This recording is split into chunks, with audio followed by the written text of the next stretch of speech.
So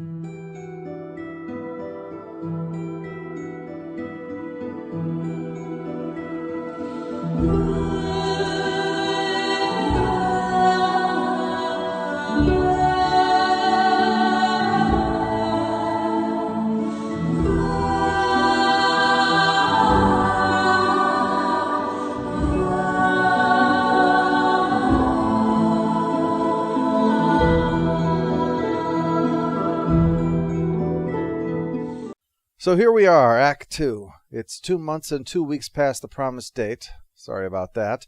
Wouldn't have been an issue if not for the fact that the game was just not playing on the 360, so I had to start the whole damn thing over from the beginning again. On the PC now, which I legitimately paid for, as far as you can prove. As you can probably detect from Act 1 of Dragon Age 2, Electronic Arts has not filled me with a whole lot of love right now. You know, the funny thing is, I was wondering, was it passé to lay on the hate as I was doing as a way to vent my frustrations over the mess that I had trying to record all this? So, I'd really like to thank EA for their Battlefront 2 fiasco. To prove that EA is terrible is a message that is always timely. Even now, as I'm recording this, there are rumors within the gaming community that Lucasfilm and Disney are so miffed over the clusterfuck there, they're considering looking for a loophole to get out of their licensing agreement. Because there's bad, there's very bad, and then there's I closed a promising studio, broke the Mass Effect series, screwed up Need for Speed and Star Wars, and got politicians decrying common industry practices because I went too far. There's a special shame, EA, reserved for any business that has been singled out for ridicule by the government of Belgium. Alright, now that I've got that out of my system, and replayed the entire damn first act of the game all over again, let's go on to Dragon Age 2, Act 2. Aside of Bethany being in the circle of Kirkwall now, life is good. At least for me, which means that life is good. With all that money, I was able to buy back the family home, so I no longer have to be woken in the middle of the night by a drunk peeing in the window. I'm going to make the name Hawke one to be proud of in this city. I don't doubt it. Your father would have said that with that exact look too. I guess I just need to start picking you out a suitable husband. Oh yeah, one of those arranged things with the high-born people, yeah. Looking forward to seeing what chinless mockery of Darwinism you've selected from the local nobility. Try not to pick one inbred enough to have a tail, okay? I don't want to see that coming out of the shower in the morning. Well, it seems that we're not alone here.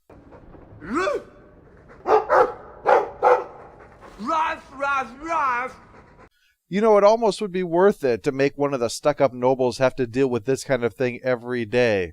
Much as I'd like to hang around here, rolling around naked on my pile of gold, I've been summoned to see the Viscount. And since he's the only person in authority I dealt with around here who hasn't treated me like crap, I decided to come.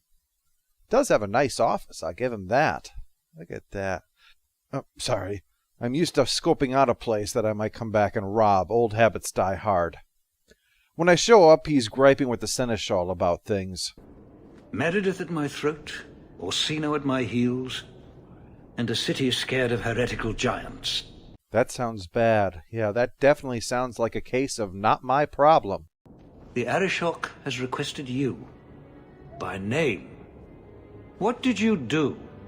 Nothing bad, I don't think. How the hell am I supposed to know? It was 3 years ago. Do you remember every person you've ever pissed off? It seems you are meant to have influence above your station. I don't know. My station has many advantages. For one, I still have all my hair. Speak to the Arishok. Give him what he needs to keep the peace. Can you do that for Kirkwall, Sirrah Hawke? Well, look, just remember, I've got a strict no-dick policy, okay? None of my business involves that. Now, let's turn to a far more important topic. Me, as in, what's in this for? Serve your city, and then we will talk about what you are due. The Arishok is waiting. All right, I'll go. Seeing as how you went to all the trouble to pass the message along personally. It is a bit of a mystery, though. The Qunari show up and just hang around for 3 years, claiming that they're waiting for another ship.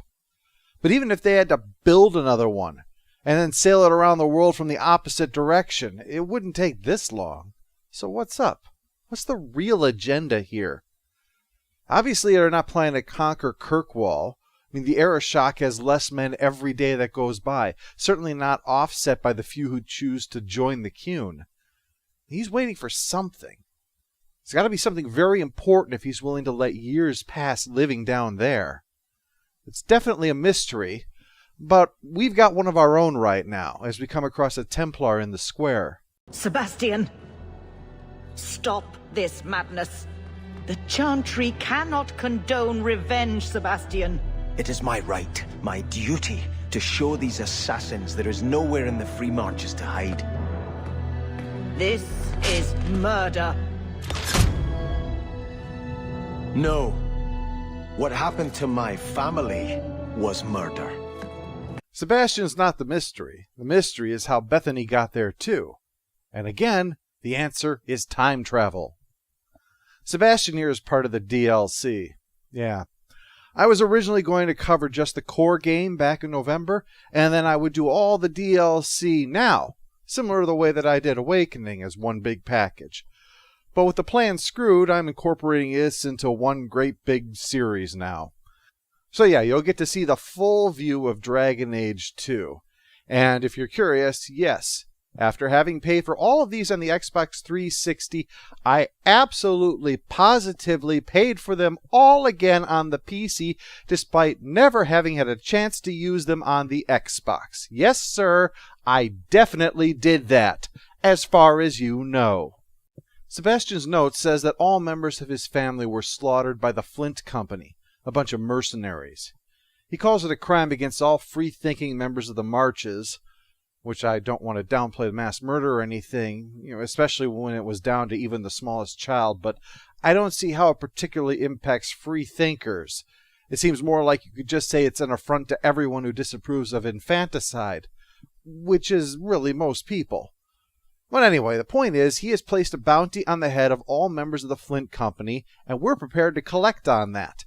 Putting down baby killers and getting paid for it is a worthy cause in my book. I get money and an excuse to stab someone in the face. Win-win. Hand over Fainwheel.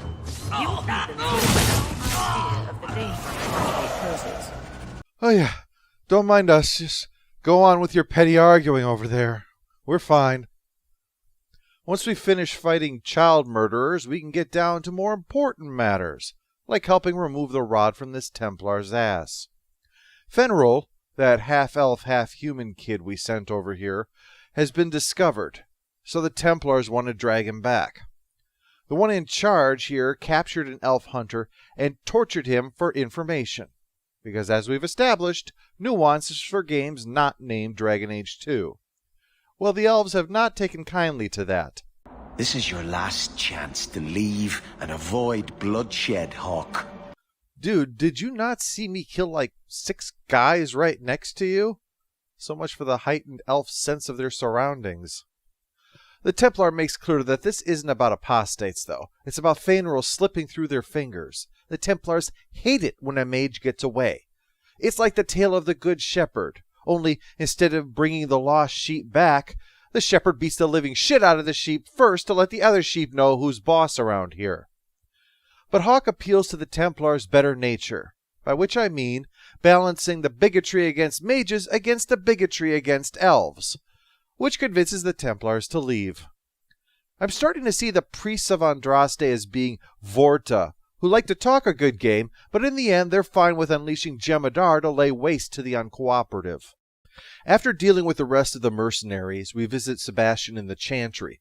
Best place I've always felt to wait for bounty hunters. I for one always pictured Boba Fett hanging out in the back of St. Paul's Cathedral waiting for Darth Vader to swing by and pay him. Earlier we had run across a group of mages. Their circle had burned down, so the Templars were escorting them to another circle. In keeping with this story, that ended with a lot of slaughtering and blood magic. But point is, that circle was located in Starkhaven. Sebastian's family, the Vales, were the ones who were in charge over there, and the lords who answered to them were all kept happy and in line. And with their loyalty to the Chantry, the Vales had the mages and Templars always available to defend them if the worst were ever to happen. Well, with both those gone, they were caught completely unprepared by the Flint Company. Although who sent them, that's a mystery. The one who has taken the throne in the wake of the whole, thing, well, he couldn't have done it. He's, what's the word I'm looking for? Oh yeah, fucking stupid. He could not have arranged all of this. So it's down to Sebastian alone to reclaim the throne and restore his family. Not an easy task, because he's taken an oath of chastity, and it's hard to make little royals without whipping it out sometimes. But while this is all fascinating stuff involving conspiracy, murder, and boning, we can't lose sight of what is the most important matter here. Your letter spoke of a reward. Consider this in advance. When I have secured my lands again, you will be paid royally. As someone who normally gets screwed royally, this is a welcome change of pace. Let me ask you something, Hawke. You made it into Hightown. I'd expect anyone else to get complacent, but you must have plans. This nicely segues into the point about Dragon Age 2 where things become difficult. Because Hawke can say whatever she likes and answer that query, but the point is that it is completely meaningless. Act 1 was about Hawke having a goal and pursuing it. Now that Hawke has achieved that goal, her personal aspirations are pretty much gone. And that's... Let me explain. And this is another time when I ramble, so if you're just here for the stabbing and profanity, you might want to skip ahead a couple of minutes. Let's talk for a moment about illusion. And this is something that's going to be important even more later on, but we'll touch on it for right now. Illusion is a necessary part of entertainment. It is, for instance, a key part of suspension of disbelief. Suspension of disbelief is frequently required in fiction, and sometimes when someone will defend a work, they will say, "You've never heard of suspension of disbelief?" Snobbishly, because stupid people are incapable of saying stupid things in any other way. Suspension of disbelief, though, is a two-way street. The audience must be prepared to extend it, but the artist must also work to sustain it. Any audience that comes to the work has already probably made the effort.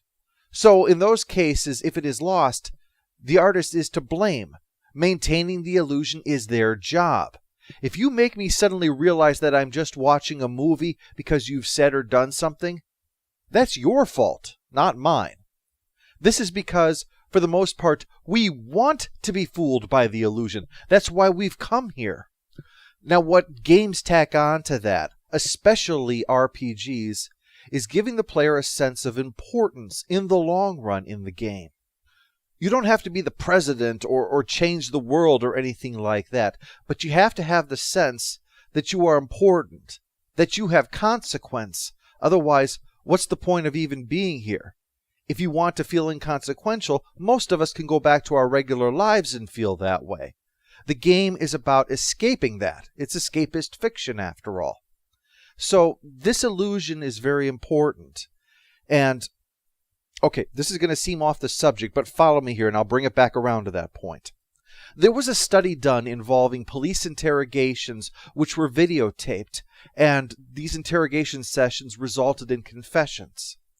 Now, in cases where the suspect was filmed over the shoulder of the interrogator, those watching concluded that the suspect's guilty conscience led them to finally break down and confess their crimes. But when another group of people was shown the exact same interrogation, but filmed over the shoulder of the suspect showing the interrogator, that group concluded that the confession was coerced out of an innocent suspect by an overzealous cop. Now, how could that be? It's because the more we focus upon something, the more we conclude that it is the driving force and thus the most important thing. That is what is related to the illusion when it comes to importance. In Knights of the Old Republic, the greatest focus was placed upon Revan. And while Revan would often be reacting to outside stimuli, Revan was driving the action. Revan decided where they would go and how they would handle things, and Revan was the one with a goal. Malak might show up sometimes in order to screw with things, set the good guys back even, but that was an exception to the overall rule of the game. That same thing applies to the hero of Ferelden in Dragon Age Origins, or to Shepard in Mass Effect 2. I'm just referring to games that I've already done for this show.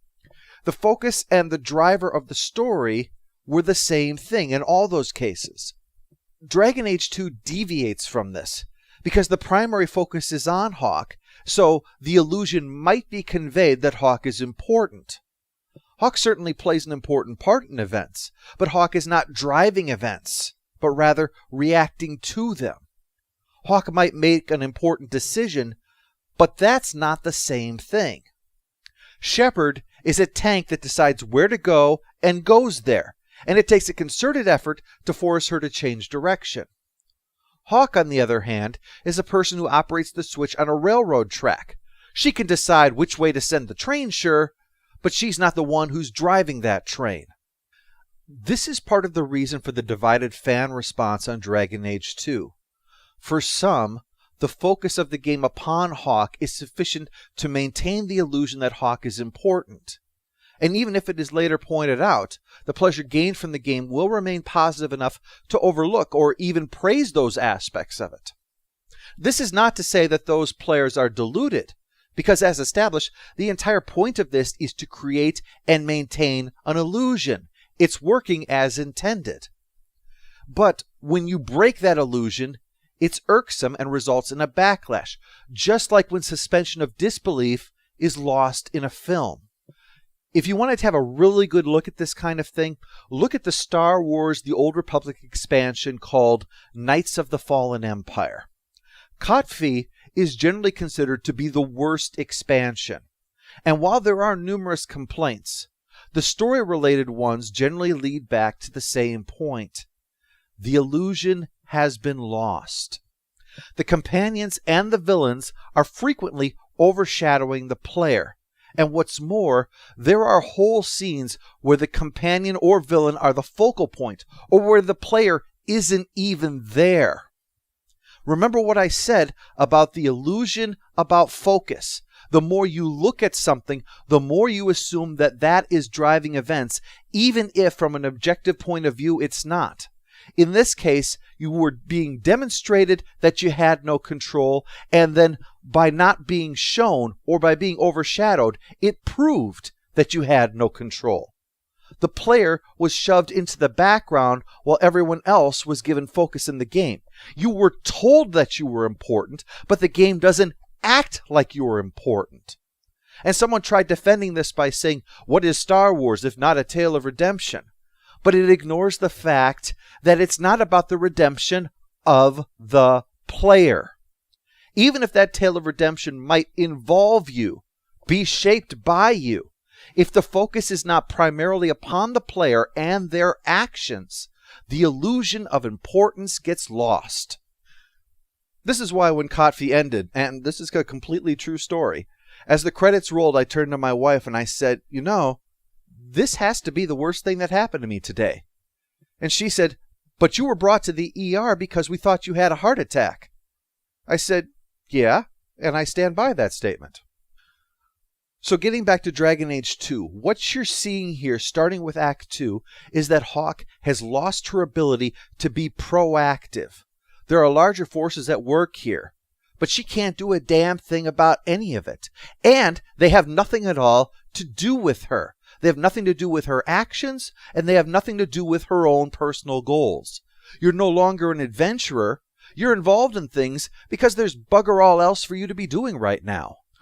While Awakening gave the illusion of the Warden's importance by having him or her make royal decisions to show that you literally rule now, here you've clawed your way up, but the end result is that you're still doing the same old shit just because. The Maker blessed us with minds and a conscience.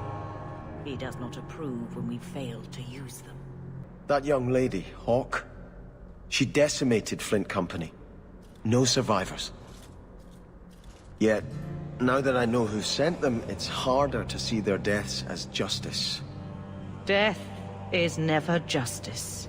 These are fine sentiments. Why don't you share them with the Templars so that maybe they'll stop torturing elves and such? Oh, but maybe because torture is not murder, then that doesn't count. Again, they talk a good game, but when it comes down to it, as long as you're hurting and killing the right people, a blind eye gets turned. Carry on. I love to eavesdrop. Hawk said sarcastically. You know, I hate it when you do that. Hawk muttered in an angry aside to the dwarf. One more word out of you and I'm breaking your lava lamp. I've learned who hired Flint Company. The Harrimans, a noble family of Kirkwall. They were my parents' allies. It's hard to believe they betrayed us like this. Nobles stabbing each other in the back. Yeah, that's completely unprecedented.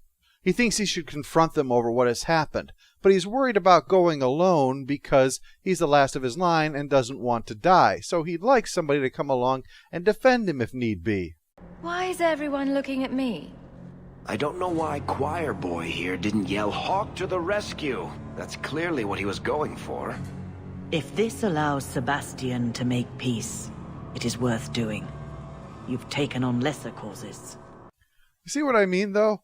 You're doing this because, in the end, you got bugger all else to do. But of course, you might as well do it because, after all, it's a DLC and you paid for it. Theoretically, anyway. Boiling in oil. Too prosaic. Trapped in a cave with hungry bears right at the spring thaw. That lets him off too easy. Dipped in molten gold and left as a statue in the Viscount's keep. Ooh, that's poetic.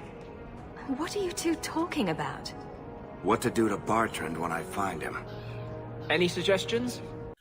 Can we just focus on one revenge at a time, please, so I can keep them all straight?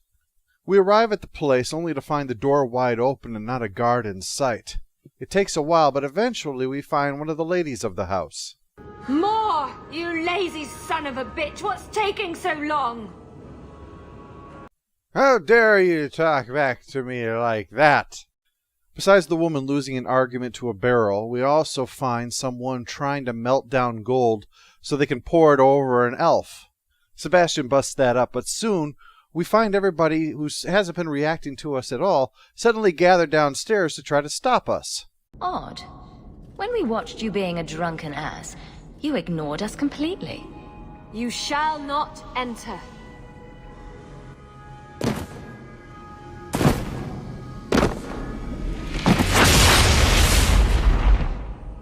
What the fuck? So after hacking and slashing our way through an army of demons, monsters, and other unsavory things, we find out that yes, Sebastian's mother was indeed betrayed by her own friend, and we discover that there's a desire demon involved.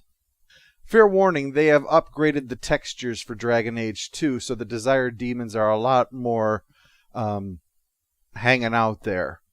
I've decided not to try to censor bar them because the Desire Demon occasionally flips around and it'd be too complicated. And they're not technically showing anything. They're just, I wouldn't call them safe for work, but I just thought I'd let you know just in case. You were my mother's friend. How could you murder her? Such an ugly word. I prefer remove the only obstacle between her and her dreams. Number one, yes, murder is an ugly word. It's meant to be. It's describing something ugly.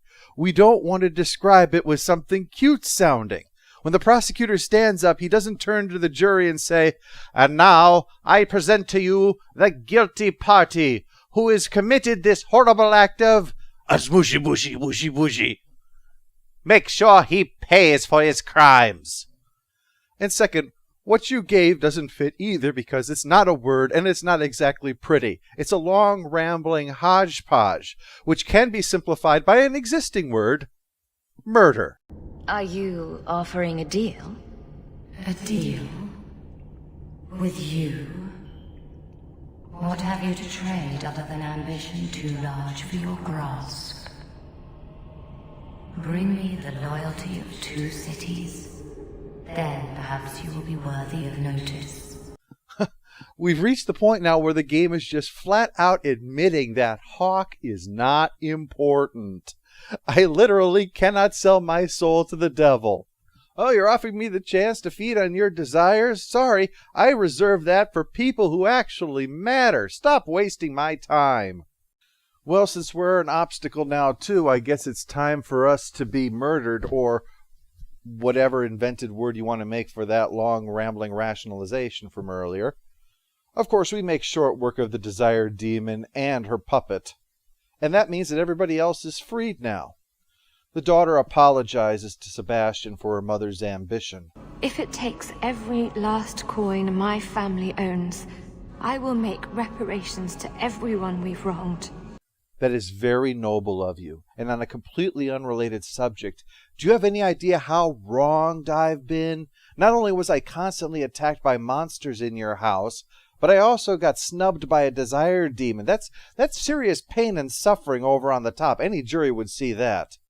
I had hoped prayer might cleanse me of the desire demon's touch, but I still hear her voice so clearly. I feel like I've bathed in filth that will never come off. Yeah, I wasn't going to say anything, but since you brought it up, wow, you got to change out of that armor more often. You smell like one big foot. I know you've done great things in Kirkwall, Hawke. I imagine your methods haven't always been scrupulous, but you clearly do more good than harm. Yeah, I do more good than harm. I wonder how that sounds in Latin. Maybe that could go on my coat of arms. One thing that perks Sebastian up is that I recovered his bow from one of the mercenaries. It's important because his grandfather had promised it to him, and he had a good relationship with the old guy. He said it was the wise man's weapon, and I don't disagree. I consider a bow a very useful weapon, and I would use one, except that it just doesn't really fit in with my line of work. If you're breaking into someone's house in the middle of the night, there's no sense in having a ranged weapon when you're jammed into a crawl space, right? Oh, speaking of people who enjoy squeezing into unusual places, now's a good time to check in on Isabella. Do you remember the relic I told you about? The one I need to find? I've been following a lead. I'm so close I can taste it. Isn't that what you said last time? Oh, you mean when I went digging for that stash? Yes. That turned out to contain several badly written poems and an old boot. It could have contained the relic. Well, what kind of logic is that? It could be anywhere that you haven't checked, right? Technically, if you don't know where it is, then anywhere else is a possibility. Why don't you try checking under Aveline's armor? It could be there, and I would be very entertained to see you try. Hunters. Stop right there! You are in possession of stolen property! Back away from the slave now and you'll be spared. Hey, I don't like Fenris, but I don't like slavery either. It goes barking dogs, butterscotch, Fenris, reality TV, slavery, and people who say one word and then much as a rhetorical question. They're at the bottom. I won't repeat myself. Back away from the slave now! But that's exactly what you just demanded, so by definition you just repeated yourself. That's it. We've got to kill you now, simply on principle. After we take most of them down, Fenris grabs the last one and demands to know where Daenerys is. Well, the poor schmuck doesn't know. They were brought here by someone else, Daenerys' apprentice. After demonstrating his mastery of avant-garde chiropractic, he explains that Hadriana is Daenerys' apprentice and will do anything to get into his good graces. According to the dead guy, they're located in the old slaver cave. It's supposed to be abandoned because this kind of trade is supposed to be illegal down here now, but obviously they've started it up again. Just goes to show that not all traditions really need to be brought back. Well, I can see the urgency on this, but we do have other matters that we've got to attend to. We've put off dealing with the Qunari way too long. So why don't we go back and take care of that first? We can always come back and deal with the slavers after we've... Maybe if I get a running start? No, huh? Huh. I have decided that we will go into the cave, for nothing is more important than dealing with slavers. They're still here. Good. I suppose you'd like to shout and let them all know that we're coming? How about if we try stealth for once? You know, just to shake things up a little bit. So we sneak our way inside and discover some of the slavers. So we quickly ambush them and try to take them out quickly. But it's not as easy as we thought because they've set up some fire traps here, spraying some kind of powerful napalm-like thing. But all we've got to do is put them down and they're still going. Why? Fenris, guy who knows these tunnels the best, Would you mind getting the fuck off of that pressure plate that even the blind people could see is there? Are you hurt?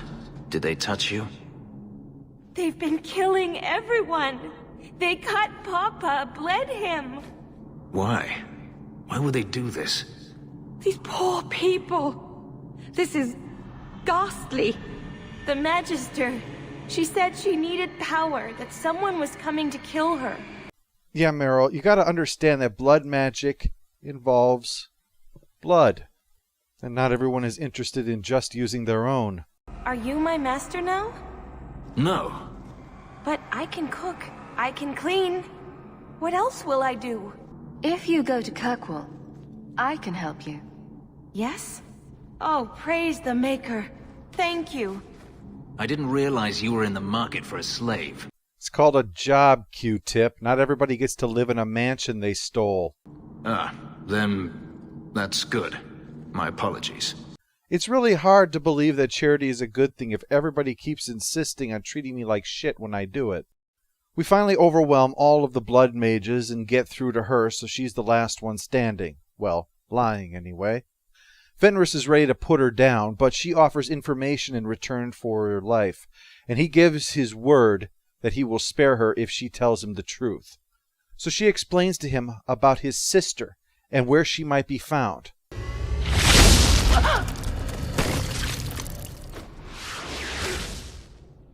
We are done here. Not big on keeping promises, I take it. That's what a bloody deal was worth. So you give away my position to the enemy, are quick to jump to the worst possible conclusion when I do things, think 2 of my companions and my sister should be locked up, casually murder people, and have a history of lying to get what you want from people. Why exactly are we friends again? I need to go. Yeah, I think we can agree on that. You're welcome, by the way. Asshole. There's an elven woman here, Messere. She claims she was sent here by you. I didn't know what to tell her. Oh yeah, forgot about that. I talked to her and explained things to her so she realizes that she's working for me as opposed to being my slave and such, and she seems grateful for it. A slave is all I've ever been, like Papa and Grandpapa before me. I'll try to be a good servant. Thank you, Mistress. Hey, it's worth it just to have an elf around who doesn't summon demons, yell for no reason, or tell me to climb a mountain. Your hound is a mark of nobility in Ferelden, is he not? I have heard that gaining a Mabari's loyalty is considered the ultimate proof of character there. Yeah, I just wish Sandra would stop feeding him egg salad sandwiches. It's making the wallpaper peel. Well, we really got to stop putting off seeing the Arishok, so let's head over there and see what's... Oh, looks like the big guy wants something. You are Hawk. A patrol went missing along the Wounded Coast. The Arishok says you have some semblance of honor. So tell me, did you kill them? No, why is everyone so quick to think that I want to kill? I mean, I like a good stabbing, don't get me wrong, but I'm a thief. My whole thing is about skill. When I have to kill, it's because the plan has gone to shit. Okay, does everyone get that? I'm a master chef. Yeah, I can open a bag of Oreos if I need to, but I'd rather you step back and let me make you a souffle. If you are not responsible, I waste my time here. Yeah, whatever you say, Godzilla, but if your boss is mad that I'm late, I'm blaming you for it. Sarah Hawk. Yes? I offer a courtesy, Hawk. Someone has stolen what he thinks is the formula for Gatlock. You will want to hunt him. Yeah, remember the guy who told us to kill all of those bad Kunari, only to wind up not getting the explosives for it? Well, he stole the formula. Or he thought he stole the formula. Turns out he stole the formula for poison gas instead. So if he's not careful, he's going to kill hundreds if not thousands of people. So I guess it's my job to run towards the danger. Panahedon, Hawk. It will be interesting to see if you die. Oh, thanks for sharing your glasses half full outlook with me. So we better get moving on this. Varric says that there's some strange goings on in the underworld, which is probably related to this. But whatever it is, they don't realize how dangerous this situation is. This could be threatening the entire city, so we're going to have to be really focused on getting this done right. You, Varric, have a very large mouth. And here I've always looked up to you. What is it now? There were fistfights in the barracks over who was the model for your guard cereal. Is it really so important that we sort this out now? How about we stop the pending chemical weapons attack and then deal with the petty bullshit afterwards? Oh, sorry. I've only myself to blame. As a criminal, I forget that I am so disproportionately civic-minded. After fighting our way past what feels like half of all the criminals in the city, we come out into the daylight, only to come across the hoodlums that had been hired by our ex-business partner. Luckily, we put them down quickly. You know what? Go ahead. Take my head and pike it back to that sodding elf. I need the rest. You're going to have to be a bit more specific about which sodding elf you're referring to. Although if it's Fenris, well, this is your lucky day, pal, because it turns out you'll get a head start. Look, I'm minding business, same old. And out of the blue, some elf tries to kill me. Says she's got the Kunari powder and I'm her cover. I slipped her, hired some bodyguards, and ran for it. And now you're here. An elf actually did it is one of the most common excuses, and yet I have to admit I believe this guy. If he had the formula, he wouldn't be trying to make a break for it. The elf's in Lowtown. I just want to get out with my dead guards. Thanks for that. Oh yeah, my faux pas. I should have let them kill me when they attacked. Why don't you get on with your new business venture, which is getting the fuck out of my sight? All of you, I can't fight the damned air. You want to live, stay out. What's going on, Mason? Guard Captain, I can't even describe. On your time, son. Reports of some haze with a stench of rust and throw-up. There was a cloud, then a lingering mist. Anyone caught in the cloud just went mad. Then the others just wretched themselves dead. All right, keep your post. We'll take it from here. Oh, well, you've got jurisdiction here. I got no problem handing this whole thing over to you guards to sort out, Aveline. No, huh? Of course not. And the dwarf thinks he's got problems. So we head in there and try to seal up all the casks so it'll stop leaking poison gas, and fight some people off, because of course there are people trying to kill me. Everything's trying to kill me. If there were a nug in here, it would be gnawing on my Achilles tendon trying to make me fall over.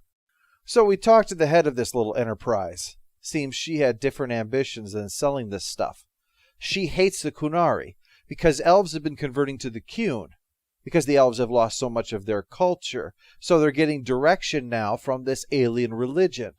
She despises that.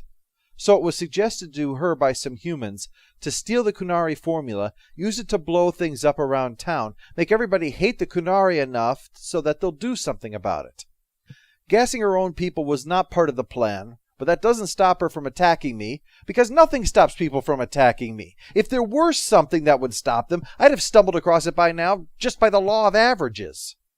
So we sort her and her cronies out and inform the Arishok, but he clearly does not give a rat's ass. Or rather, he seems not to. But it turns out it's actually the reverse of that. He's really bothered by everything. And I mean everything. It's a bit hard to comprehend, but imagine being bothered, truly bothered, by every single moral failing you witness. Imagine if every single thing that you feel is wrong is like a personal affront to your sense of morality. I mean, like the sense of disgust you might have if you see some guy backhand his wife. But imagine that every single thing you look at makes you feel that way. This city sickens him worse than those barrels of gas did, because all those things would be solved by the Qun. It would bring righteousness and order that would eliminate all of the diseased aspects of this place. Everybody would know what their place is and what their duty is and would work towards it. And he has watched this all for 3 years knowing that, disgusted by what he's seeing, but has done nothing about it. And for only one reason: that Sayn Kuhn tells him what his true duty is, and that it's not that. But it still nauseates him to be exposed to the filth of our existence. And in his rage, he admits two things: no ship is coming, and that they're here because something was stolen from them, and the Kuhn demands that they reclaim it. Still, the Arishok seems to appreciate Hawke at least a little bit, and even responds to this by sending a delegation to the Viscount to try to maintain the peace. But as always, there's a problem. They left my chambers with precision, but were not reported by the Outer Guard. They are missing almost literally from my doorstep. What do you imagine will be the Arishok's reaction? I'm not sure, but I don't plan to see it unless it's through a telescope.